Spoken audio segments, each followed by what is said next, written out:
Yeah, Alan, a lot of memorable moments in that debate, particularly those involving the state of Michigan, and we heard some very strong feelings on both sides. Take a listen.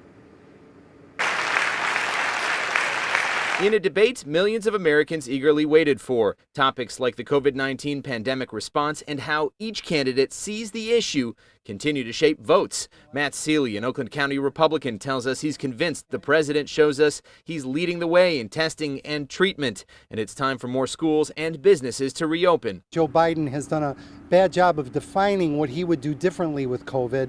The president's been very clear about what he's done and what's continuing to happen. It makes you more comforted to know that if someone understands exactly what it is, then it makes you feel better. And the people who haven't had it yet, it's more comforting that it's not as scary as it really seems to be portrayed. Both Allie and Matt watched the debate from a local car dealership, while Biden supporters Rashandra Jordan and Herb Hayden watched with us on Zoom. They say Trump has failed to keep Americans safe from COVID, and Biden will do better. It's the science that's going to drive the data. You have to look at the science. You have to listen to them. You had Fauci and the other woman in there that, for whatever reason, they're not with him anymore because they're telling him the things that are probably really happening. Biden, he talks about the emotional piece of it.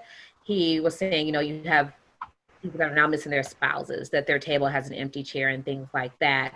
And that he wants us to be able, he used the metaphor of walk and chew gum. Trump's criticism of Michigan's governor and the way our state has dealt with COVID also getting strong reactions from both sides. Governor Whitmer picked this fight. I think that instead of being filled with gratitude the other day that the President's Justice Department interrupted a potential kidnapping and possibly harm to her or her family. To some extent, the governor, she did execute her powers, which she has the right to do, and she went above and beyond. As for election interference, economy, and national security, supporters on both sides feel their candidate had the better showing and will be the better leader for the next 4 years. Who's tougher on national security? Oh, Trump for sure. Tell me why. Because he closed our borders, the wall, for example. And Biden hit it right on the head in that, this has happened through 2 elections. They're in and out with Iran and Russia. It's just come out. They're meddling and tampering again. And Biden did hit on it a little bit, whereas number 45 kind of went around it.